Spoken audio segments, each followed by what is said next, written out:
العالمین والصلاة والسلام على سید الانبیاء والمرسلین اما بعد فاعوذ باللہ السمیع العلیم من الشیطان الرجیم بسم اللہ الرحمن الرحیم یا ایہا الذین آمنوا ادخلوا فی السلم کافہ ولا تتبعوا خطوات الشیطان انہ لکم عدو مبین صدق اللہ العظیم الصلاة والسلام علیک سیدی یا رسول اللہ وعلى آلك وأصحابك سيدي يا حبيب الله الصلاة والسلام عليك سيدي يا رحمة للعالمين وعلى آلك وأصحابك سيدي يا شفيع المذنبين اللہ رب العالمین جل جلالہ کا قرآن پاک کی سورۃ البقرہ آیت نمبر 208 میں ارشاد ہے، اے اہل ایمان، اسلام میں پورے طور پر داخل ہو جاؤ اور شیطان کی پیروی مت کرو،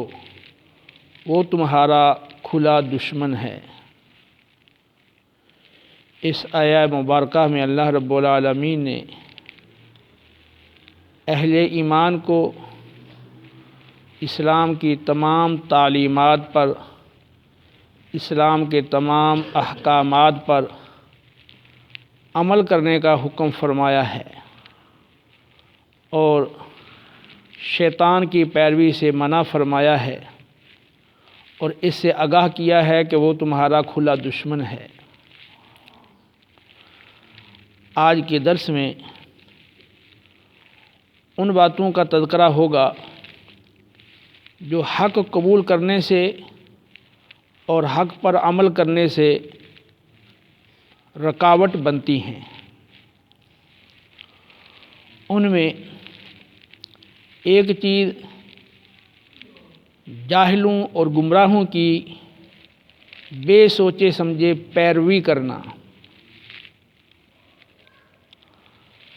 اللہ رب العالمین نے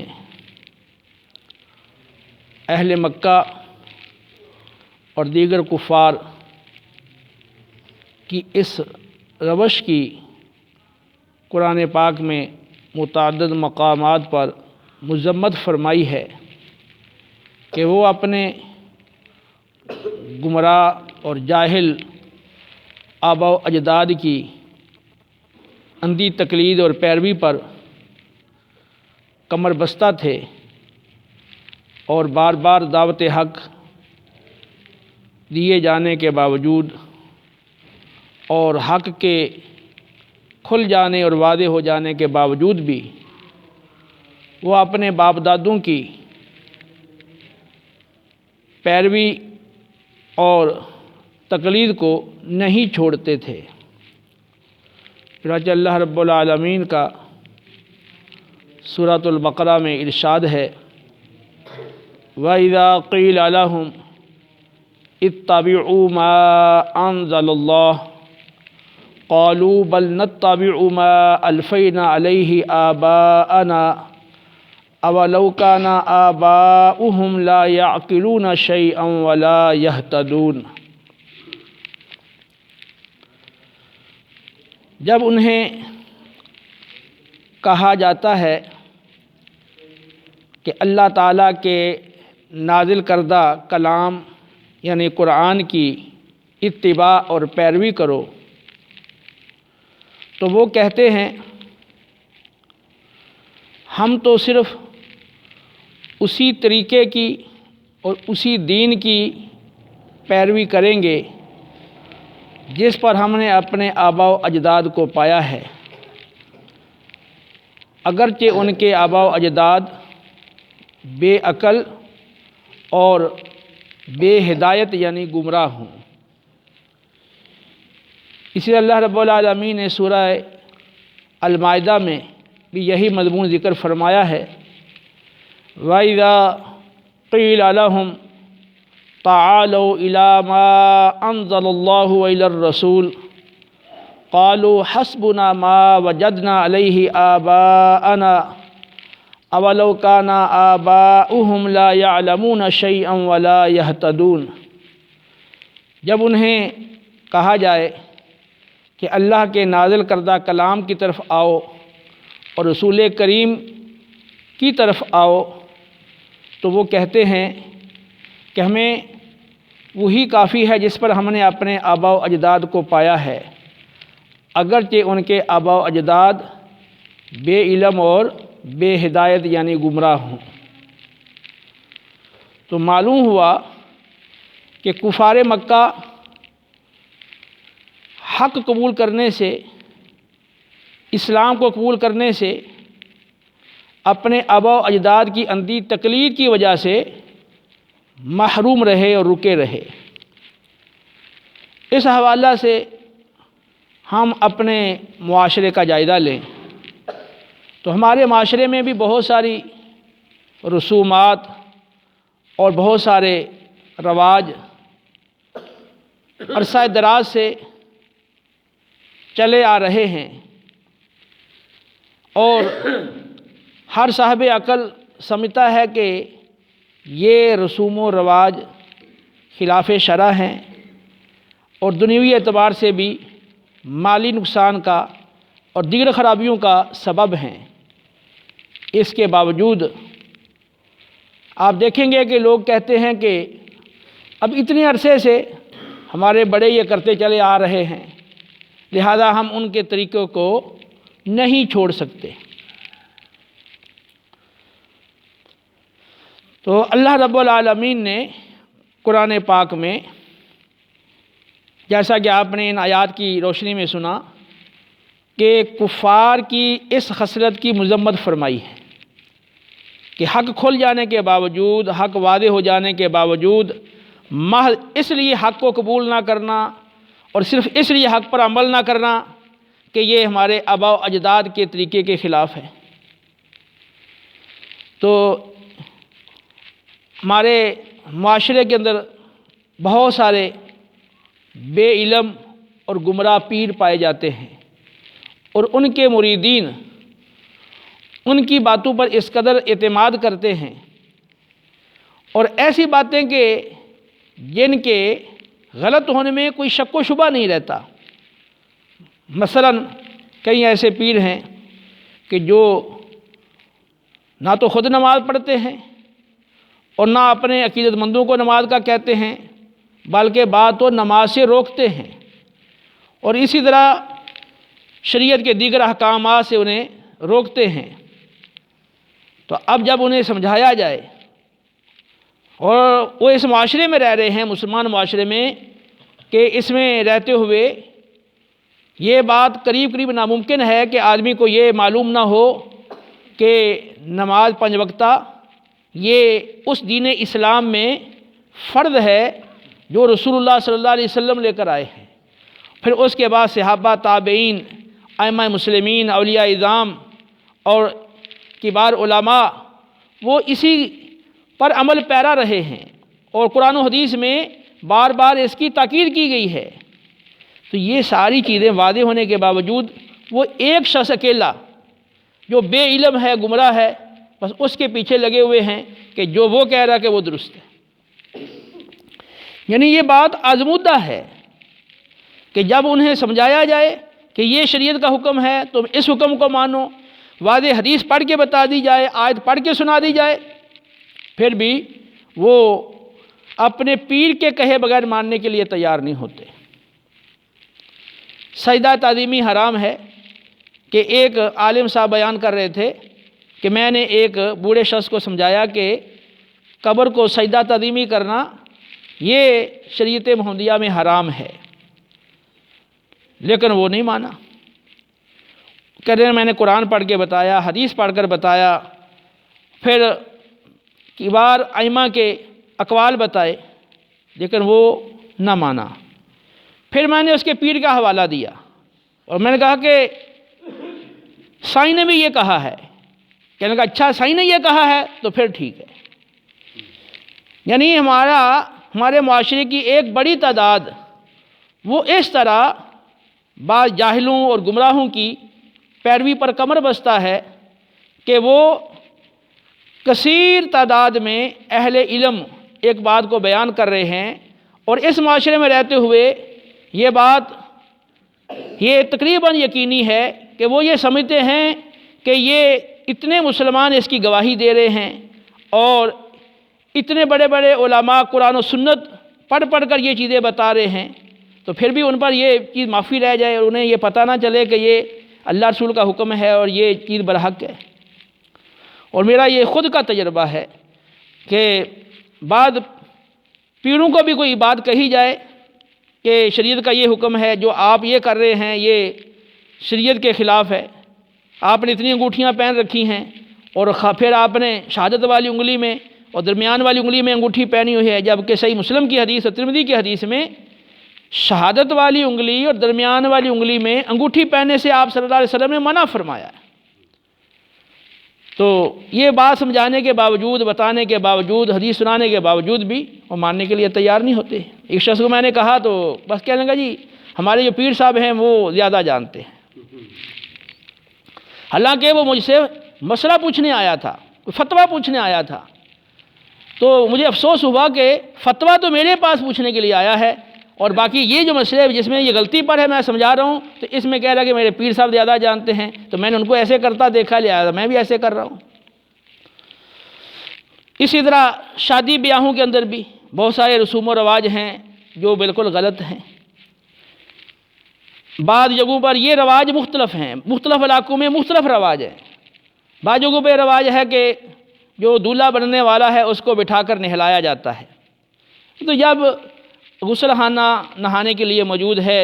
اور اس میں ساری چیزیں موجود ہیں، اب یہ اسپیشل ایک آدمی آئے وہ نہلائے، ساری عورتیں ارد گرد جمع ہوں، پھر کچھ وہ مٹی کے برتن آگے رکھے جائیں، وہ ان پہ پاؤں مار کے اس کو توڑے، بعد کا اپنا پاؤں زخمی ہو جائے، پھر اس کے مختلف قسم کے لاگ ہیں کہ وہ لاگ دیے جائیں، اس چیز کا لاگ، فلاں چیز کا لاگ، اور اس طرح وہ پیسے جو ہے وہ دینے کے وہ رواج پڑے ہوئے ہیں۔ تو اس میں واضح طور پر شرعی خرابیاں موجود ہیں کہ ایک بندہ وہ پیسہ نہیں دینا چاہتا لیکن اس کو مجبور کر کے اور مختلف لاگوں کی مد میں اسے پیسہ بٹورا جاتا ہے، جبکہ یہ شرعاً ناجائز ہے۔ تو ایسے بہت سارے رسوم و رواج ہیں جو ہمارے معاشرے میں رواج پا گئے اور اب لوگ ان کو چھوڑنے کے لیے تیار نہیں، بلکہ بعض لوگ تو اپنی زبانوں سے اقرار بھی کرتے ہیں اور مانتے ہیں کہ آپ حق کہہ رہے ہیں، آپ درست کہہ رہے ہیں، لیکن پھر بھی اس غلط رسم کو چھوڑنے کے لیے تیار نہیں۔ تو پہلی جو میں نے چیز بیان کی وہ ہے کہ جاہلوں کی اور گمراہوں کی تقلید اور پیروی۔ ہاں، اس کے مقابلے میں جو اصحاب علم و تقویٰ ہیں ان کی پیروی کرنا وہ تو مطلوب ہے۔ اہدنا الصراط المستقیم صراط الذین انعمت علیہم غیر المغضوب علیہم ولا الضالین، آمین۔ اللہ رب العالمین کی بارگاہ میں ہر نمازی نماز میں اور اس کے علاوہ بھی تلاوت کرنے والا عرض کرتا ہے کہ اے رب العالمین ہمیں صراط مستقیم پر چلا، ان لوگوں کے راستے پر چلا جن پر تو نے انعام کیا، اور ان کے راستے پر نہ چلا جن پر تیرا غضب ہوا اور جو سیدھی راہ سے بھٹک گئے۔ تو جو انعام یافتہ بندے ہیں، جیسا کہ دوسرے مقام پر اس کی تصریح ہے کہ وہ انبیاء، صدیقین، شہداء، صالحین ہیں۔ وَمَن يُطِعِ اللَّهَ وَالرَّسُولَ فَأُولَٰئِكَ مَعَ الَّذِينَ أَنْعَمَ اللَّهُ عَلَيْهِمْ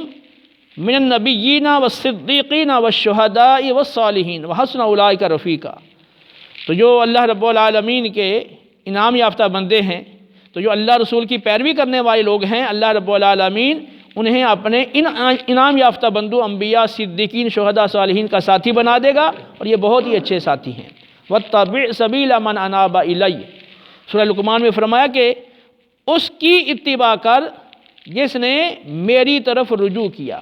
جو اللہ رب العالمین کی طرف رجوع کرنے والا ہے، فرمایا اس کی اتباع کر۔ تو جاہلوں کی اور گمراہوں کی تقلید، ان کی بے سوچے سمجھے پیروی کرنا، پھر اس پہ جمے رہنا، اس پہ ڈٹے رہنا، یہ ایک ایسی بری خصلت اور ایسی بری مذموم وصف ہے جو بندے کو حق قبول کرنے سے اور حق پر عمل کرنے سے محروم رکھتی ہے۔ اسی طرح جو دوسری بات جو بندے کو حق قبول کرنے سے روکتی ہے اور حق پر عمل کرنے سے روکتی ہے، وہ تکبر ہے۔ تکبر کا معنی ہے کہ دوسرے کے مقابلے میں اپنے آپ کو بہتر سمجھنا۔ تو صحیح مسلم کی روایت میں تکبر کے دو مفہوم بیان کیے گئے۔ ایک تو تکبر یہ ہے کہ حق واضح ہو جانے کے باوجود اسے قبول نہ کرنا، اور دوسرا یہ ہے کہ دوسرے کو حقیر سمجھنا، کمتر سمجھنا، یہ تکبر کہلاتا ہے۔ تو آپ جانتے ہیں کہ سب سے پہلے مخلوق میں تکبر کرنے والا ابلیس تھا۔ اللہ رب العالمین نے جب فرشتوں کو حکم فرمایا وَإِذْ قُلْنَا لِلْمَلَائِكَةِ اسْجُدُوا لِآدَمَ فَسَجَدُوا إِلَّا إِبْلِيسَ أَبَىٰ وَاسْتَكْبَرَ وَكَانَ مِنَ الْكَافِرِينَ۔ سورۃ البقرہ میں فرمایا کہ اور جب ہم نے فرشتوں کو کہا کہ آدم کو سجدہ کرو تو سب فرشتوں نے سجدہ کیا سوائے ابلیس کے۔ اس نے انکار کیا اور تکبر کیا اور کافروں میں سے ہو گیا۔ اس اللہ رب العالمین نے سورۃ الاعراف میں بھی اس کا ذکر فرمایا ہے کہ فرمایا کہ ما منعک ان تسجد اذ امرتک۔ اللہ نے فرمایا کہ اے ابلیس، جب میں نے سجدے کا حکم دے دیا تھا تو تجھے کس چیز نے سجدہ کرنے سے روکا؟ قال انا خیر منہ خلقتنی من نار وخلقتہ من طین۔ کہنے لگا میں تو آدم سے بہتر ہوں، تو نے مجھے آگ سے پیدا کیا ہے اور اس کو مٹی سے پیدا کیا ہے، تو آگ مٹی کے مقابلے میں بہتر ہے، لہذا میں تخلیقی اعتبار سے اس سے بہتر ہوں، اس سے افضل ہوں، لہذا میں اس کو سجدہ کیسے کروں؟ تو گویا کہ اس نے آدم علیہ السلام کو کمتر سمجھا اور حقیر سمجھا اپنے مقابلے میں، اس لیے اللہ رب العالمین جل جلالہ کا حکم ماننے سے انکار کر دیا اور نتیجتاً وہ راندہ درگاہ ہوا۔ تو آپ اندازہ کریں کہ تکبر یہ کتنی بری خصلت ہے کہ وہ ابلیس جو ہزارہ سال اللہ کی عبادت کرتا رہا، بڑا عابد و زاہد مانا جاتا تھا، صرف اس تکبر نے اسے راندہ درگاہ کر دیا، اسے ملعون کر دیا، اور وہ ہمیشہ کے لیے نار جہنم کا مستحق ٹھہرا۔ قرآن پاک میں اللہ رب العالمین نے کفار کی اس روش کا ذکر کیا کہ وہ بھی تکبر کی بنا پر قرآن پاک کی نصیحتوں کو سننے سے اعراض کرتے تھے، کرارہ کشی کرتے تھے، اور حق واضح ہو جانے کے باوجود محض تکبر کی بنا پر دین اسلام کو قبول نہیں کرتے تھے۔ سورہ لقمان میں اللہ رب العالمین کا ارشاد ہے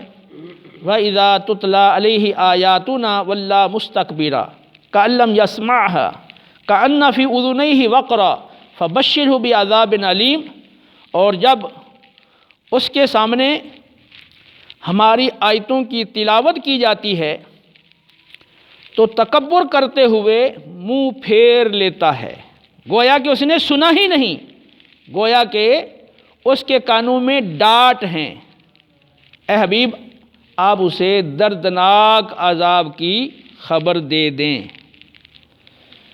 یہ ایک مقام میں نے ذکر کیا قرآن پاک میں، اور بھی متعدد مقامات ہیں جہاں اللہ رب العالمین نے کفار کے اس وصف تکبر کا ذکر کیا کہ محض تکبر کی بنا پر وہ دین اسلام کو قبول نہیں کرتے تھے۔ اس حوالے سے ہم اپنے معاشرے کا جائزہ لیں تو یہ بات دیکھنے میں آتی ہے کہ اگر کوئی مبلغ حسب و نسب میں اپنے سے بڑے کو یا کسی برسر اقتدار کو یا کسی بڑے چودھری اور نمبردار کو یا کسی افیسر کو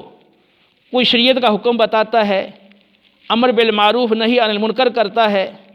اور اپنے تئیں وہ شریعت کے احکام کو اور شریعت کے امر بالمعروف اور نہی عن المنکر کے بارے میں جو آداب ہیں اور جو ارشادات ہیں، تعلیمات ہیں، ان کو پیش نظر رکھتے ہوئے اور ملحوظ خاطر رکھتے ہوئے وہ دعوت حق دیتا ہے، تو اس کے باوجود سامنے والا شخص وہ محض اقتدار یا مال و دولت کے نشے میں یا قوم کے نشے میں کہ میری قوم اس سے اعلیٰ ہے اور یہ مجھ سے کمتر ہے، اس وجہ سے اس کی دعوت حق کو قبول نہیں کرتا۔ یہ آپ نے بھی اس معاشرے میں دیکھا ہوگا کہ بعض لوگ ہیں وہ اس طرح گفتگو کرتے ہیں کہ ان کی ہر بات سے تکبر جھلک رہا ہوتا ہے، تو اللہ رب العالمین کو تکبر یہ ہرگز پسند نہیں ہے۔ تکبر خاص اللہ رب العالمین کی وصف ہے، اور مخلوق میں سے کسی کے لیے اللہ رب العالمین کو تکبر یہ برداشت نہیں ہے، اور احادیث میں بھی اس کی بہت مذمت آئی ہے۔ تو اس حوالے سے ہم اپنا جائزہ لیں کہ اگر ہمیں عمر میں ہم سے چھوٹا کوئی شخص یا ہم علم میں بڑے ہیں تو ہم سے علم میں کم شخص اگر ہمیں کوئی ایسی بات کہتا ہے اور ایسی بات کی توجہ دلاتا ہے کہ جس سے ہمیں سمجھ آ جائے کہ واقعی ہماری غلطی ہے اور یہ درست کہہ رہا ہے، تو پھر اب چاہیے کہ اس کی بات کو مانا جائے، اس کی بات کو تسلیم کیا جائے، محض اس بنا پر کہ یہ علم میں مجھ سے کمتر ہے، یہ قوم میں مجھ سے کمتر ہے، یا عمر میں مجھ سے کمتر ہے، یا کسی اور حوالے سے مجھ سے یہ ادنا ہے اور میں اس سے اعلیٰ ہوں، لہذا میں اس کی بات کو کیسے قبول کروں۔ تو ایسے موقع پر بعض لوگوں کو دیکھا گیا کہ بعض اوقات جو ایسے لوگ ہیں یا پیر حضرات ہیں یا اس کیٹیگری کے اور لوگ ہیں، تو ان کو جب کوئی بات کیا جاتی ہے تو تکبراً وہ ماننے سے انکار کر دیتے ہیں۔ ایک بار ایسا ہی ہوا کہ میں نے کوئی اس جگہ پر شرعی مسئلہ تھا، میں نے بیان کیا کہ وہ ایک مجمع تھا، ایک محفل تھی جس میں ایک نوجوان لڑکی سے نعت پڑھوائی جا رہی تھی، اگرچہ لڑکی پردے میں تھی۔ میں نے ان صاحب محفل کو کہا کہ یہ درست نہیں ہے کہ آپ جو لڑکا نعت پڑھے آپ لڑکی سے نعت نہ پڑھوائیں اس محفل کے اندر۔ تو وہ پیر صاحب کہنے لگے کہ ہم جانتے ہیں، ہم شریعت کو جانتے ہیں، ہمیں پتہ ہے بس۔ تو بس جناب وہ پیر صاحب جانتے ہیں، اس لیے جناب انہوں نے اس بات کو تسلیم نہیں کیا۔ اگر عورت ہے وہ آواز کے ساتھ، اچھی آواز کے ساتھ، ترنم کے ساتھ نعت پڑھ سکتی ہے، پھر اذان دینے میں کیا قباحت ہے؟ عورت کی آواز کو بھی عورت قرار دیا گیا۔ صحیح بخاری کی حدیث موجود ہے، نبی کریم صلی اللہ علیہ وسلم جب صحابہ کے ہمراہ قافلے سے واپس تشریف لا رہے تھے تو حضرت انجشا رضی اللہ تعالیٰ عنہ وہ خود ہی خاں تھے، ان کی آواز بڑی سریلی تھی اور بلند آواز سے اشعار پڑھنے لگے، تو نبی کریم علیہ السلام نے فرمایا کہ اے انجشا نرمی کرو، نرمی کرو، تمہارے ساتھ نازک شیشیاں بھی ہیں۔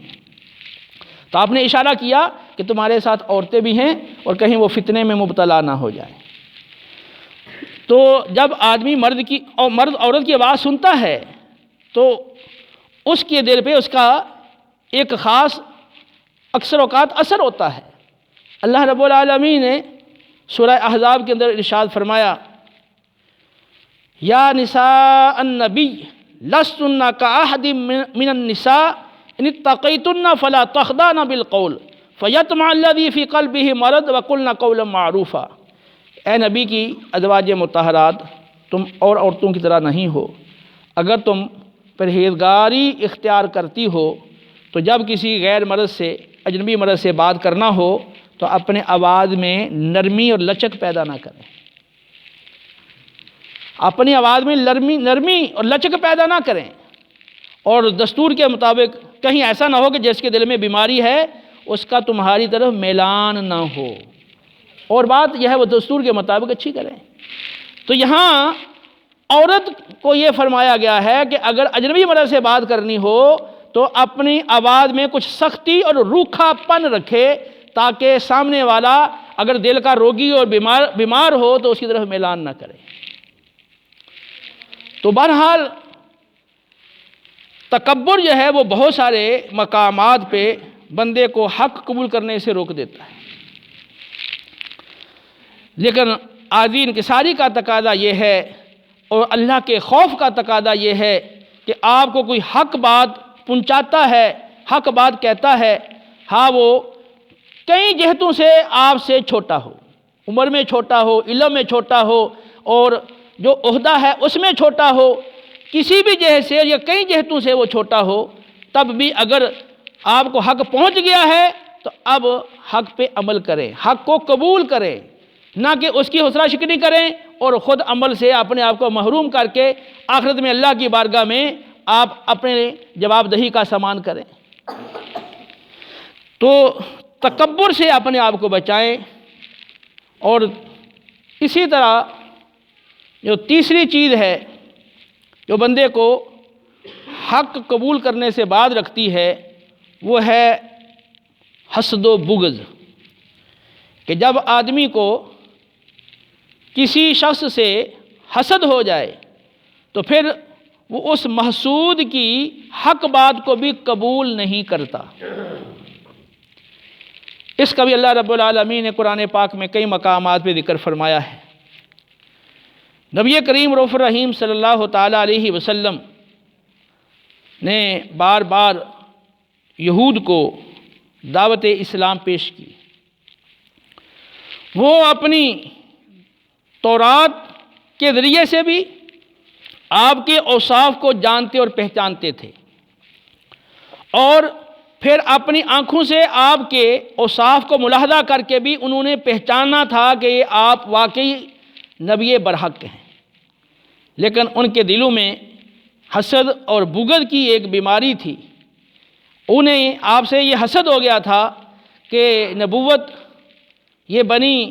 اسرائیل سے نکل کر بنی اسماعیل میں کیوں چلی گئی، حالانکہ پہلے وہ اس بات کے متمنی تھے اور منتظر تھے کہ نبی کریم علیہ السلام تشریف لائیں اور وہ آپ کی رہنمائی میں، آپ کی معیت میں کفار کے ساتھ جہاد کریں اور ان پر غلبہ پائیں۔ لیکن جب نبی کریم علیہ السلام کی آمد ان کے خلاف توقع بنی اسماعیل میں ہوئی تو ان کے دلوں میں حسد پیدا ہو گیا، اور اسی حسد کی بنا پر انہوں نے آپ صلی اللہ علیہ وسلم کی رسالت کو، آپ کی نبوت کو تسلیم کرنے سے انکار کیا۔ اللہ رب العالمین سورۃ البقرہ میں ارشاد فرماتا ہے، بئس ما اشتروا به انفسهم ان يكفروا بما انزل الله بغيا ان ينزل الله من فضله على من يشاء من عباده فباءوا بغضب على غضب وللكافرين عذاب مهين۔ فرمایا کہ کتنی بری تھی وہ چیز جس کے بدلے انہوں نے اپنی جانوں کا سودا کیا، اور وہ بری چیز کیا تھی کہ کفر اختیار کرنا۔ اللہ رب العالمین اپنے فضل کو یعنی وحی کو اپنے بندوں میں سے جس پر چاہتا ہے نازل فرماتا ہے۔ تو اس بات سے حسد اور جلن کی وجہ سے انہوں نے کفر کو اختیار کیا، اور اس بری بات کے بدلے انہوں نے اپنی جانوں کا سودا کر لیا، یعنی اپنی جانوں کو بیچ دیا، اپنے آپ کو جہنم کا مستحق بنا لیا نبی کریم علیہ السلام کی رسالت کا اور نبوت کا انکار کر کے۔ باغین حسد کی بنا پر۔ اور اسی طرح اللہ رب العالمین نے سورۃ البقرہ کے ایک اور مقام پر آگے ارشاد فرمایا، وَدَّ كَثِيرٌ مِّنْ أَهْلِ الْكِتَابِ لَوْ يَرُدُّونَكُم مِّن بَعْدِ إِيمَانِكُمْ كُفَّارًا حَسَدًا مِّنْ عِندِ أَنفُسِهِم مِّن بَعْدِ مَا تَبَيَّنَ لَهُمُ الْحَقُّ فَاعْفُوا وَاصْفَحُوا حَتَّىٰ يَأْتِيَ اللَّهُ بِأَمْرِهِ إِنَّ اللَّهَ عَلَىٰ كُلِّ شَيْءٍ قَدِيرٌ۔ فرمایا کہ بہت سے اہل کتاب حق واضح ہو جانے کے باوجود بھی یہ چاہتے ہیں کہ اے مسلمانوں کسی طرح تمہیں ایمان سے پھیر دیں۔ حسد من عند انفسہم، صرف اپنے دلوں کے حسد کی وجہ سے، اپنی جانوں کے حسد کی وجہ سے، محض حسد کی بنا پر کفار یہ چاہتے تھے کہ کسی طرح مسلمانوں کو دین اسلام سے پھیر دیں، اور یہ حق واضح ہو جانے کے بعد، حق کھل جانے کے بعد انہوں نے اس روش کو اختیار کیا۔ تو حتیٰ کہ اللہ رب العالمین اپنا امر لائے، بے شک اللہ ہر چیز پہ قادر ہے۔ تو اور بھی مقامات ہیں، لیکن میں نے 2 مقامات کا حوالہ دیا، جیسے اللہ رب پہلی آیت میں فرمایا بغیم بینہم، اور یہاں فرمایا بغین ان ینزل اللہ من فضلہ علی من یشاء من عبادہ، اور یہاں ہے حسدا من عند انفسہم۔ تو انہوں نے حسد اور بغض کی بنا پر نبی کریم صلی اللہ علیہ وسلم کی نبوت اور رسالت کو تسلیم نہ کیا، کیونکہ انہیں آپ سے حسد ہو گیا تھا۔ ورنہ قرآن کہتا ہے کہ الذین آتیناہم الکتاب یعرفونہ کما یعرفون ابناءہم وان فریقا منہم لا یکتمون الحق وہم یعلمون، کہ جنہیں ہم نے کتاب دی ہے وہ نبی کریم علیہ السلام کو ایسے پہچانتے ہیں جیسے اپنے بیٹوں کو جانتے اور پہچانتے ہوں۔ اس کے باوجود بھی ان میں سے ایک گروہ دیدہ دانستہ حق کو چھپاتا ہے۔ نبی کریم علیہ السلام کے اوصاف جو تورات میں موجود تھے وہ ان کو چھپایا کرتے تھے۔ تو یہ حسد بھی بہت بری بیماری ہے جو انسان کو حق قبول کرنے سے اور حق پر عمل کرنے سے باز رکھتی ہے، بلکہ یہ انسان کی تباہی کا سبب بنتی ہے، یہ کہا جائے تو بے جا نہ ہوگا، کیونکہ شیطان کو بھی آدم علیہ السلام سے حسد ہوا تھا کہ اس نے کہا کہ یہ جنت میں رہ رہے ہیں اور آرام اور عیش کر رہے ہیں، تو اس نے کہا کہ جب مجھے اللہ رب العالمین نے اپنے دربار سے نکال دیا ہے تو میں بھی ان کو جنت سے نکالوں گا، اور پھر اس کے لیے جو اس نے منصوبہ بندی کی، اور اس منصوبہ بندی کے تحت اس نے قسم کھا کر انہیں اعتماد دلانے کی کوشش کی کہ میں تمہیں جو کہہ رہا ہوں یہ بات بالکل درست ہے۔ وَقَاسَمَهُمَا إِنِّي لَكُمَا لَمِنَ النَّاصِحِينَ، سورۃ الاعراف میں فرمایا وَقَاسَمَهُمَا، کہ دونوں کو، حضرت آدم اور حضرت حوا علیہم السلام، دونوں کو اس نے قسم دے کر کہا وَقَاسَمَهُمَا إِنِّي لَكُمَا لَمِنَ النَّاصِحِينَ، بے شک البتہ ضرور میں تمہارا خیر خواہ ہوں۔ تو جھوٹی قسم بھی کھائی، جھوٹی قسم کھا کے ان کو اعتماد لانے کی کوشش کی۔ تو اصل کیا تھا؟ اس کے دل میں حسد تھا۔ پہلے سجدہ نہیں کیا آدم علیہ السلام کو تو تکبر تھا، اور تکبر کی بنا پہ سجدہ نہیں کیا، اور آدم علیہ السلام کو اب جنت سے نکلوانا چاہ رہا ہے تو اب دل میں حسد ہے کہ ان کو جو یہ نعمت حاصل ہے وہ نعمت ان سے جاتی رہے۔ تو حسد کس کو کہتے ہیں؟ کہ دوسرے کے پاس نعمت کو دیکھ کر اس کے زوال کی تمنا کرنا۔ تو دوسرے کے پاس جو نعمت موجود ہے اس کے زوال کی تمنا کرنا کہ یہ نعمت ایسے جاتی رہے، یہ حسد کہلاتا ہے۔ تو شیطان نے حسد کی بنا پر ایسا کیا کہ آدم علیہ السلام کے سامنے جھوٹی قسم کھائی اور ان کو آمادہ کیا کہ وہ اس درخت کا پھل کھا لیں، کیونکہ اللہ رب العالمین نے انہیں اس لیے اس درخت کے کھانے سے منع کیا ہے کہ اس درخت کو جو شخص کھا لیتا ہے تو وہ ہمیشہ کی زندگی پا لیتا ہے، اور پھر وہ ہمیشہ وہ جنت میں رہے گا۔ تو اس نے کہا کہ اللہ رب العالمین نے تمہیں اس لیے منع کیا کہ کہیں تم فرشتے نہ بن جاؤ اور دائمی زندگی نہ پالو، اس لیے تم اس کا پھل کھا لو تاکہ ہمیشہ جنت میں رہو، میں تمہارا خیر خواہ ہوں اور صحیح بات کہہ رہا ہوں۔ تو یہ حسد کی بنا پر اس نے ایسا کیا۔ اسی طرح سورہ یوسف کو آپ دیکھ لیں تو یوسف علیہ السلام کے بھائیوں نے جب دیکھا کہ والد صاحب کی زیادہ تر توجہ یوسف کی طرف رہتی ہے اور ہماری طرف والد صاحب اتنی زیادہ توجہ نہیں کرتے، یوسف کو ترجیح دیتے ہیں، تو ان کے دل میں حسد پیدا ہوا۔ تو انہوں نے پھر آپس میں منصوبہ بنایا اور ایک دوسرے کو کہنے لگے کہ اقتلوا یوسف او اطرحوہ ارضا یخل لکم وجہ ابیکم وتکونوا من بعدہ قوما صالحین، ایسا کرو یوسف کو قتل کر دو یا دور دراز کی زمین میں پھینکاؤ، پھر والد صاحب ابا جان کی ساری توجہ ہماری طرف ہو جائے گی، پھر یغفر لکم وجہ ابیکم، تمہارے والد صاحب کی توجہ پھر تمہاری طرف ہو جائے گی، اس کے بعد تم توبہ طائب ہو کے نیک ہو جانا۔ تو پھر انہوں نے آگے وہ مفسر مضمون ہے کہ یوسف علیہ السلام کے ساتھ جو بھی معاملہ کیا اور اپنے والد صاحب کو کہا کہ آپ یوسف کے بارے میں ہم پر اعتماد کیوں نہیں کرتے، وَإِنَّ لَهُ لَنَاصِحُونَ، ہم تو بے شک یوسف کے بڑے خیر خواہ ہیں۔ تو والد صاحب نے کہا کہ یوسف کا تمہارا لے جانا مجھے سخت صدمے میں ڈال دے گا اور مجھے خوف ہے کہ ان کو بھیڑیا نہ کھا جائے۔ کہنے لگے ہم ان کے بڑے محافظ ہیں، وَإِنَّ لَهُ لَحَافِظُونَ، ہم ان کے بڑی حفاظت کرنے والے ہیں،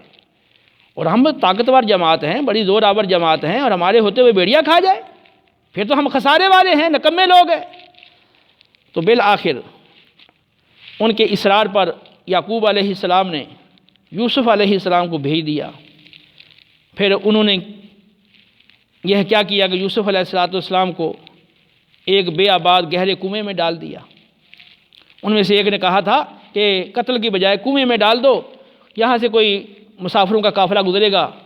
تو وہ لے کر اس کو چلا جائے گا، تو اگر تمہیں کرنا ہی ہے تو پھر یہ کر لو۔ تو یہ سارا کام کرنے کے بعد پھر وہ شام کو روتے ہوئے گھر میں آ گئے۔ اب رو رہے ہیں والد صاحب کے سامنے اور کہہ رہے ہیں کہ یوسف کو بھیڑیا کھا گیا۔ ہم تو ابا جان آپس میں ایک دوسرے سے دوڑ میں سبقت کرنے کی کوشش کر رہے تھے، یوسف کو سامان کے پاس چھوڑ دیا تھا تو ہم وہ دوڑ میں لگے رہے اور ادھر یوسف کو بھیڑیا کھا گیا، اور دیکھو یہ قمیص لے کر آئے ہیں، اس کو خون بھی لگا ہوا ہے، جھوٹ کا خون بھی لگا کر لے آئے۔ اب وہ ایک جرم کو چھپانے کے لیے بندے کو کئی جھوٹ بولنا پڑتے ہیں۔ آج اب ہمارے معاشرے میں دیکھ لیں کہ ایک شخص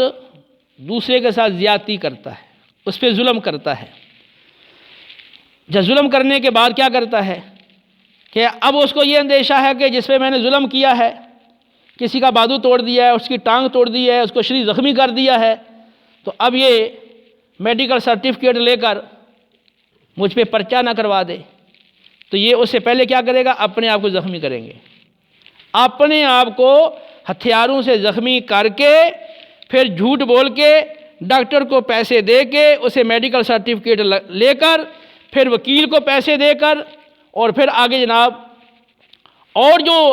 دیگر افسران ہیں ان کو پیسے دے کر پھر دوسرے پہ پرچہ کروا دیا۔ یہ ظالم آج یہ کر رہے ہیں کہ مظلوم پہ مزید ظلم کرنے کے لیے انہوں نے یہ انداز اختیار کیے اور اس جرم پہ پردہ ڈالنے کے لیے پھر نئے نئے وہ جرم کا ارتکاب کرتے چلے جاتے ہیں۔ تو جو حسد ہے نا، حسد وہ بندے کو محسود کے قتل پر بھی آمادہ کر دیتا ہے۔ اسی طرح آپ دیکھ لیں سورۃ المائدہ میں کہ حضرت آدم علیہ السلام اور حضرت حوا رضی اللہ تعالیٰ عنہا آپ جب زمین پہ تشریف لائے اور آپ کی جب اولاد کا سلسلہ شروع ہوا تو حضرت اماں حوا رضی اللہ تعالیٰ عنہا کے ہر حمل میں ایک لڑکا ایک لڑکی پیدا ہوتے تھے، اور تفصیلی روایات کے مطابق ایک حمل سے پیدا ہونے والے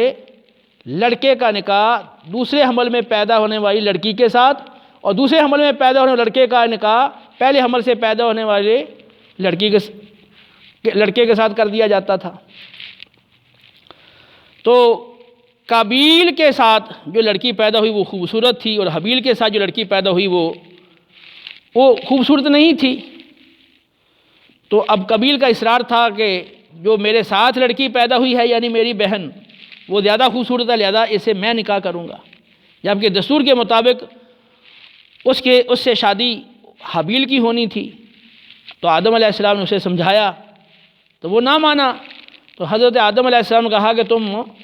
اپنی اپنی قربانی پیش کرو، نظر پیش کرو، تو جس کی قربانی قبول ہو جائے گی وہ قابیل کے ساتھ پیدا ہونے والی لڑکی کے ساتھ نکاح کرے گا۔ اب دونوں نے قربانیاں دی تو حابیل کی قربانی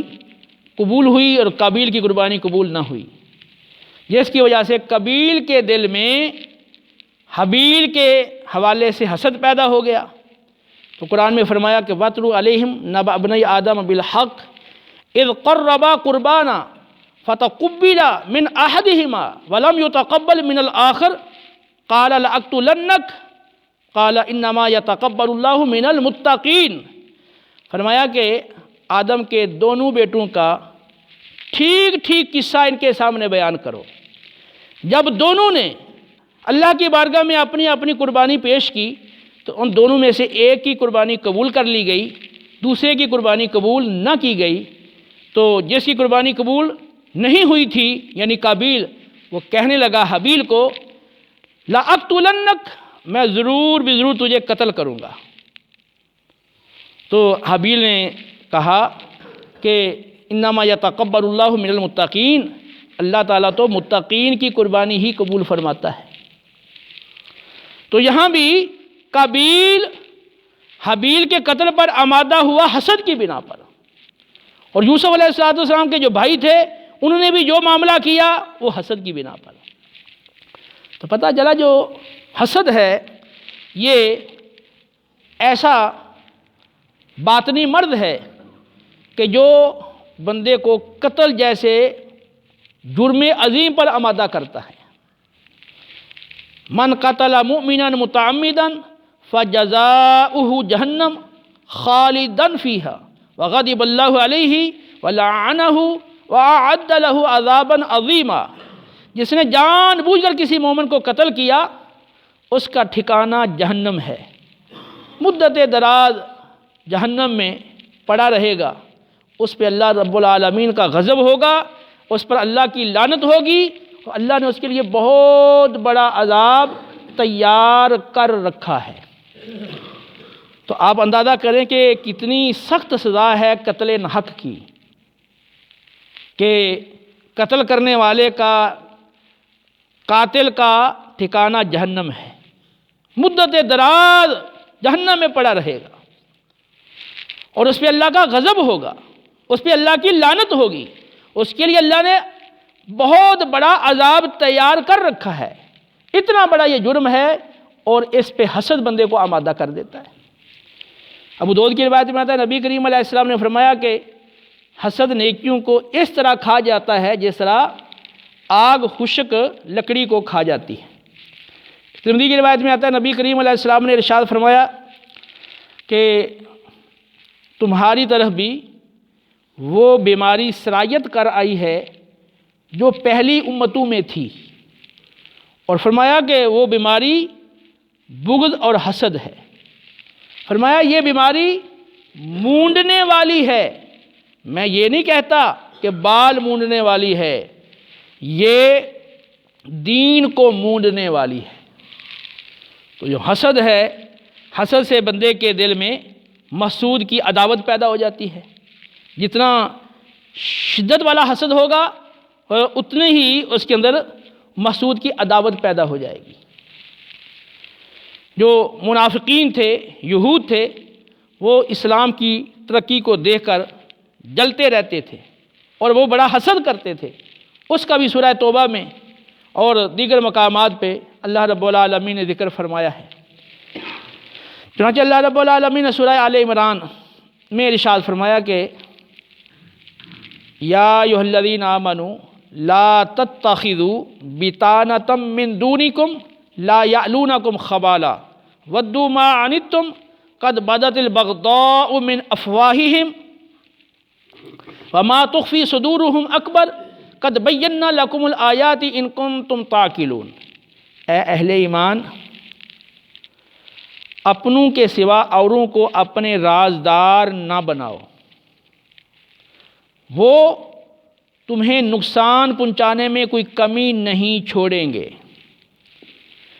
اور تحقیق ان کی تم سے دشمنی ان کی باتوں سے، ان کے منہوں سے ظاہر ہو چکی ہے، اور جو دشمنی ان کے دل چھپائے ہوئے ہیں وہ تو بہت بڑی ہے۔ جو ان کے سینوں نے دشمنی چھپا رکھی ہے وہ تو بہت بڑی ہے۔ بے شک ہم نے اپنی آیات کو تمہارے لیے کھول کر بیان کر دیا ہے اگر تم عقل رکھتے ہو۔ تو یہ منافقین کے بارے میں اللہ رب العالمین نے اہل اسلام کو، اہل ایمان کو یہ تعلیم دی کہ ان کے ساتھ دوستی نہ کرو، ان کو اپنا رازدار نہ بناؤ، ان کا بس چلے گا تو تمہیں نقصان پہنچانے میں کوئی کمی نہیں چھوڑیں گے۔ لہذا فرمایا کہ تم ان کی باتیں نہیں سنتے، ان کی باتیں سنو تو ان سے بھی ان کی دشمنی، تم سے جو ان کو دشمنی ہے وہ ظاہر ہو چکی، اور ان کے دلوں میں تو بہت بڑی دشمنی چھپی ہوئی ہے۔ تو جو حاسد ہوتا ہے پھر اس کی یہ آرزو ہوتی ہے کہ کسی طرح وہ محسود کو، جیسے اس کو حسد ہے، اس کو نقصان پہنچائے، اور اس کو نقصان پہنچنا اسے اچھا لگتا ہے۔ تو اللہ رب العالمین نے پھر مزید اس آیت کے بعد، یعنی اگلی آیت کے اس بعد 120 نمبر آیت میں یہ ارشاد فرمایا سورہ آل عمران کے اندر کہ ان تمسسکم حسنات تسؤہم وَإِن تُصِبْكُمْ سَیِّئَةٌ یفرحوا بِہا، اگر تمہیں کوئی بھلائی پہنچتی ہے تو ان کو بڑی بری لگتی ہے۔ اہل ایمان کو کہا جا رہا ہے منافقین کے حوالے سے کہ اے اہل ایمان، اگر تمہیں کوئی بھلائی، کوئی خیر، کوئی فتح پہنچتی ہے، کوئی بھلائی نصیب ہوتی ہے تو ان کو بڑی بری لگتی ہے، اور اگر تمہیں کوئی مصیبت آ جائے، تکلیف پہنچے تو بڑے خوش ہوتے ہیں۔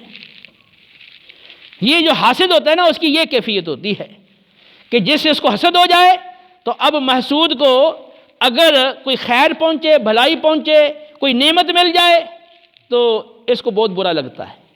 اور اگر تکلیف پہنچے تو اس پہ بڑا خوش ہوتا ہے۔ تو اس سے پھر بچنے کا کیا طریقہ ہے؟ ایک تو جو حاسد ہے اس کے حوالے سے ہے کہ یہ حسد بڑا برا وصف ہے کہ اس نے شیطان کو بھی ذلیل و خوار کیا اور تباہ کیا، اور یہی جو حسد تھا اس نے قابیل کو حابیل کے قتل پر آمادہ کیا، اور حدیث پاک میں آتا ہے صحیح بخاری مسلم میں کہ تا قیامت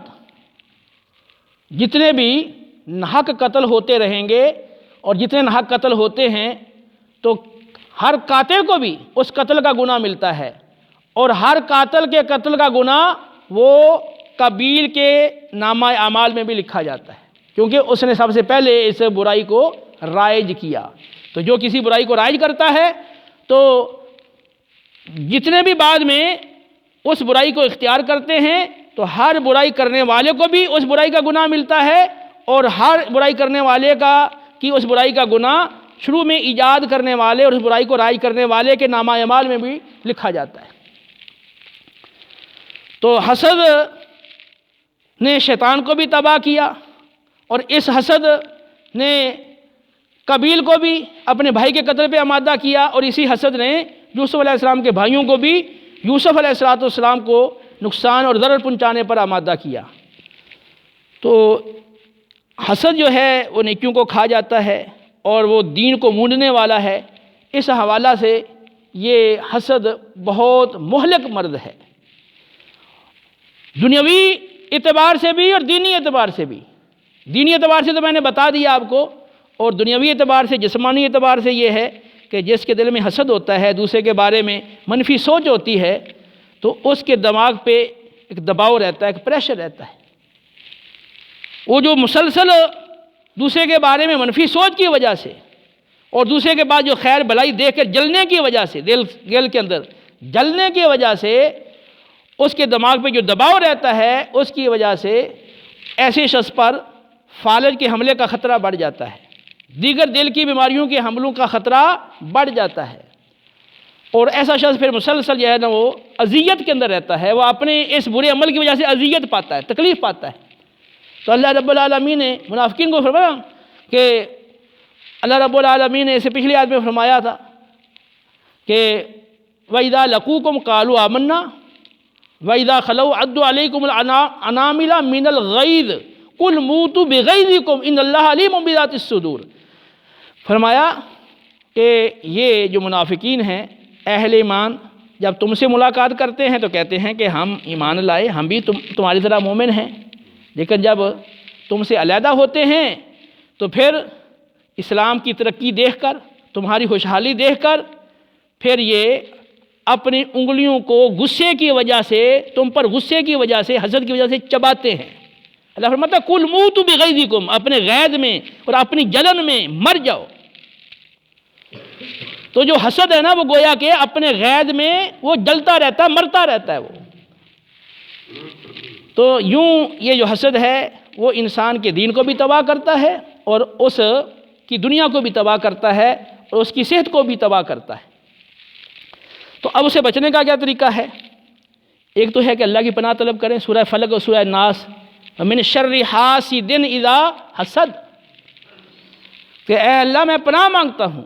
حسد کرنے والے کے شر سے جب وہ حسد کرے۔ تو نبی کریم علیہ السلام کا یہ معمول مبارک تھا کہ جب آپ رات کو اپنے بستر مبارک پہ تشریف لے جاتے، سورہ اخلاص، سورہ فلق اور سورہ ناس تینوں صورتیں پڑھ کر اپنے دونوں ہتھیلیوں پر دم کر کے اپنے پیشانی پر، چہرے پر، جسم کے اگلے حصے پر، پھر جہاں جہاں ہاتھ پہنچتا پورے بدن پر پھیر لیا کرتے تھے۔ 3 بار یہ عمل کرتے تھے۔ یہ عمل کرنا سنت بھی ہے، اور جو شخص یہ عمل کرتا ہے وہ جادو ٹونے اور اس طرح کے اثرات سے محفوظ و مامون رہتا ہے۔ اور دوسرا ایک تو یہ ہے کہ یہ آپ طریقہ اختیار کریں، انشاءاللہ آپ حاسدین کے شر سے محفوظ رہیں گے۔ دوسرا یہ ہے اللہ رب العالمین نے جو میں نے آیات پڑھی ہیں تو اس میں یہ فرمایا نا ان تمسسکم حسنۃ تسؤہم، کہ اے اہل ایمان اگر تمہیں بھلائی پہنچے، خیر پہنچے تو ان منافقین کو بڑی بری لگتی ہے، وَإِن تُصِبْكُمْ سَیِّئَةٌ یفرحوا بِہَا، اگر تمہیں کوئی مصیبت پہنچے تو بڑے خوش ہوتے ہیں، وَإِن تَصْبِرُوا وَتَتَّقُوا لَا يَضُرُّكُمْ كَيْدُهُمْ شَیْئًا، کہ اگر تم صبر کرو، تقوی اختیار کرو تو ان کا مکر و فریب اور ان کی سازشیں تمہیں کوئی ضرر اور نقصان نہیں پہنچا سکتی۔ اور بے شک اللہ رب العالمین ان کے اعمال کا احاطہ کیے ہوئے ہے۔ اب غور کریں کہ اللہ رب العالمین نے کتنا بہترین نسخہ اور بہترین تعلیم اور ہدایت ہمیں دی ہے کہ اگر کوئی ہماری مخالفت کرتا ہے، ہم سے عداوت رکھتا ہے، ہم سے حسد رکھتا ہے اور ہمیں ضرر پہنچانے کے درپے رہتا ہے، ہمارے خلاف سازشیں کرتا ہے، منصوبہ بندی کرتا ہے، تو ہم کیا کریں اس کے مقابلے میں؟ مقابلے پہ اتر آئیں، بازو چڑھا لیں مقابلے کے لیے؟ نہیں، ہمیں کیا حکم ہے؟ ہمیں وہی حکم ہے جو یوسف علیہ السلام نے اپنے بھائیوں کے مقابلے میں کیا، کہ یوسف علیہ السلام تقوی پہ قائم رہے، صبر پہ قائم رہے، تو اللہ رب العالمین نے ان کے بھائیوں کے مکر سے انہیں محفوظ رکھا اور ان کو ضرر سے محفوظ رکھا، اور پھر ان کی شان کو بلند کر دیا، پھر ان بھائیوں کو ان کے سامنے جھکا دیا، اور ان کو بالآخر کہنا پڑا کہ بے شک اللہ رب العالمین نے اے یوسف تجھ کو ہم پر فضیلت دی ہے۔ تو اسی طرح آپ دیکھیں کہ زلیخا نے بھی یوسف علیہ السلام کے ساتھ مکر کیا، اور وہ مفصل واقعہ موجود ہے۔ تو یوسف علیہ السلام صبر تقوی پہ قائم رہے، تو اس نے تو یہ کہا تھا کہ لَإِن لَّمْ يَفْعَلْ مَا آمُرُهُ لَيُسْجَنَنَّ وَلَا يَكُونَ مِنَ الصَّاغِرِينَ، جو میں کہتی ہوں اگر یہ یوسف میری بات نہیں مانے گا ضرور بے ضرور قید خانے میں ڈالا جائے گا اور اس کو بڑی ذلت اٹھانا پڑے گی، یہ زلیخا نے کہا تھا۔ لیکن جب وہ صبر پہ قائم رہے، تقوی پہ قائم رہے، اللہ کی بارگاہ میں دعا مانگی یا اللہ ان کے مکر سے مجھے محفوظ کر، تو پھر اللہ رب العالمین نے پھر دیکھیں رب السجن احب الی مما یدعوننی الیہ، جس برائی کی یہ عورتیں مجھے دعوت دے رہی ہیں اللہ اس کے مقابلے میں مجھے قید پسند ہے۔ بالآخر یوسف علیہ السلام کو عزیز مصر نے کچھ عرصے کے لیے قید میں ڈال دیا، لیکن آپ صبر کیونکہ مشکل تو آتی ہے نا، پھر تو صبر پہ آپ ثابت قدم رہے اور تقوی آپ نے اختیار کیے رکھا، تو بالآخر پھر ایک وقت آیا کہ پھر اسی زلیخا نے کہا قالت امرأۃ العزیز الآن حس الحق، عزیز مصر کی بیوی بولی کہ اب تو حق ظاہر ہو گیا ہے، انا راودتہ عن نفسہ، میں نے ہی اس کو بہلایا اور پھسلایا تھا، فإنہ لمن الصادقین، اور بے شک یہ سچوں میں سے ہے۔ اللہ نے جیسے یوسف علیہ السلام کے بھائیوں سے اقرار کروایا تھا کہ انہوں نے یہ اقرار کیا تھا کہ لقد آثرک اللہ علینا، کہ اے یوسف اللہ نے تجھ کو ہم پر فضیلت دی ہے، اسے اللہ رب العالمین نے زلیخا سے بھی اقرار کروا دیا۔ اس نے کہا کہ یوسف یہ پاک دامن ہے، میں نے بہلانے پھسلانے کی کوشش کی تھی اور یہ سچوں میں سے ہے۔ تو ان اللہ لا یہدی کید الخائنین، اللہ نے اسی واقعے میں یہ بیان کیا ہے، یہی اسی مقام پر، کہ بے شک اللہ تعالیٰ خیانت کرنے والوں کا مکر نہیں چلنے دیتا۔ لیکن کب؟ جب مقابل میں صبر اور تقوی اختیار کیا جائے تو پھر اس کے مقابلے میں مکر نہیں چلتا۔ حضرت عائشہ صدیقہ رضی اللہ تعالیٰ عنہا، آپ پر تہمت لگائی گئی، مفصل واقعہ ہے، سورہ نور میں اس کی تفصیل موجود ہے۔ تو اس واقعہ افق کی وجہ سے اور اس تہمت کے واقعہ کی وجہ سے سب سے زیادہ تکلیف تو حضرت عائشہ صدیقہ رضی اللہ تعالیٰ عنہا کو پہنچی تھی۔ بخاری مسلم کی حدیث کے مطابق مسلسل 2 دن 2 راتیں آپ کو نیند نہیں آئی تھی اور مسلسل آنسو بہتے رہے۔ آپ کے والدین کو بھی بڑا صدمہ تھا، نبی کریم علیہ السلام کو بڑی ایسے اذیت پہنچی، صحابہ کو بہت تکلیف پہنچی، لیکن یہ تمام حضرات یہ صبر تقوی پہ قائم رہے۔ خود عائشہ صدیقہ رضی اللہ تعالیٰ عنہ کمال درجے کے صبر اور تقوی پہ قائم رہیں، تو اللہ رب العالمین نے بالآخر ان کی طہارت کی آیات نازل فرمائی، ہمیشہ کے لیے ان کی شان کو بلند کر دیا۔ اولئک مبرؤون مما قالوا، فرمایا کہ یہ حضرت صفوان جن کو حضرت عائشہ کے ساتھ متہم کیا گیا، تو فرمایا کہ یہ دونوں جو حضرات ہیں، اولئک مبرؤون مما قالوا، جو لوگ کہہ رہے ہیں، باتیں کر رہے ہیں، یہ ایسے پاک ہیں، یہ پاکیزہ ہیں، پاک دامن ہیں ان سے، اور ان کے لیے بڑا اجر ہے اور بڑی عزت والی روزی ہے۔ اور جنہوں نے تہمت لگائی تھی تو ان کا بھی حال بیان کیا گیا، 80 کوڑے مارے گئے اور آئندہ ان کو مردود شہادت قرار دے دیا گیا۔ اور پھر فرمایا گیا ان الذین یحبون ان تشیع الفاحشۃ فی الذین آمنوا لہم عذاب علیم فی الدنیا والآخرہ واللہ یعلم وانتم لا تعلمون، بے شک جو لوگ مسلمانوں کے اندر بے حیائی کی باتیں پھیلانا پسند کرتے ہیں، ان کے لیے دنیا و آخرت میں بڑا دردناک عذاب ہے، اللہ جانتا ہے، تم نہیں جانتے ہو۔ تو آج ہمارے معاشرے میں آپ دیکھ لیں، electronic media, social media, print media کے ذریعے سے، لٹریچر کے ذریعے سے، پوسٹروں کے ذریعے سے، اشتہاروں کے ذریعے، اخبارات، ڈائجسٹ کے ذریعے سے، مختلف قسم کے پروگرام کے ذریعے سے بے حیائی کو عروج دیا جا رہا ہے، اور بے پردگی اور بے حیائی، فحاشی یہ عام ہوتی چلی جا رہی ہے۔ بسوں میں آپ سفر کر کے دیکھ لیں، سکرینیں لگی ہوئی ہیں، بے حیائی کے مناظر چل رہے ہیں۔ تو یہ افسوسناک بات ہے کہ یہ خود مسلمان بے حیائی کی باتیں پھیلا رہے ہیں۔ تو اللہ نے رب العالمین نے کتنی سخت اس پہ وعید بیان کی ہے کہ جو مومنین کے اندر بے حیائی کی باتیں پھیلانا پسند کرتے ہیں، تو ان کے لیے دنیا و آخرت دونوں جہانوں میں بڑا دردناک عذاب ہے، اللہ جانتا ہے، تم نہیں جانتے ہو۔ پھر آگے اللہ رب العالمین نے مزید بیان فرمایا، خاص طور پہ تہمت و بدکاری کی تہمت کے حوالے سے، کہ بے شک جو لوگ مومنہ پاک دامنہ بھولی بالی عورتوں پر تہمت لگاتے ہیں بدکاری کی، لعنوا فی الدنیا والآخرہ، دنیا و آخرت دونوں جہانوں میں ان پر لعنت فرمائی گئی، ان پہ لعنت کی گئی، وَلَهُمْ عَذَابٌ عَظِيمٌ، اور ان کے لیے بہت بڑا عذاب ہے۔ تو معلوم ہوا کہ جو حسد ہے، بغض ہے، یہ بندے کو حق قبول کرنے سے باز رکھتا ہے،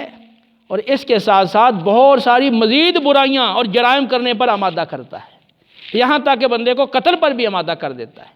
اور یہ حسد اور بغض یہ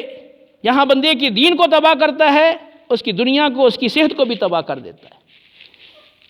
کیونکہ دنیا کے اندر بھی اس کے بڑے بڑے پھر آزمائشوں سے گزرنا پڑتا ہے۔ مزید وہ امور باقی ہیں جو بندے کو حق قبول کرنے سے روکتے ہیں۔ تو انشاءاللہ ٹائم چونکہ کافی ہو گیا، انشاءاللہ آئندہ درس میں ان کو ذکر کروں گا۔ اللہ رب العالمین ہمیں عمل کی توفیق دے، جو آپ نے درس سنا ہے اس پر غور کریں، اس پہ توجہ دیں، اور پھر اس میں اپنے لیے نصیحت کے پھول چنیں، اور جو کمی ہے، کوتاہی ہے، غفلت ہے، سستی ہے، اس بیان کی روشنی میں اس کو دور کریں اور آئندہ سے تہیہ کریں کہ انشاءاللہ ہمیں جب بھی کوئی حق بات پہنچائی جائے گی تو حق بات کو ہم قبول کر کے اس پر عمل کریں گے، نہ ہی اس میں کسی جاہل گمراہ کی تقلید اور پیروی وہ رکاوٹ بنے گی، اور نہ ہی حق کو قبول کرنے اور حق پر عمل کرنے کے لیے تکبر رکاوٹ بنے گا، اور نہ ہی حسد و بغض اس سے رکاوٹ بنے گا۔ ہم اپنے آپ کو حسد و بغض سے، تکبر سے، گمراہوں اور جاہلوں کی تقلید سے ہم اپنے آپ کو پاکیزہ بنانے کی اور اس سے بچانے کی کوشش کریں گے۔ اللہ رب العالمین عمل کی توفیق دے، وما علینا الا البلاغ المبین۔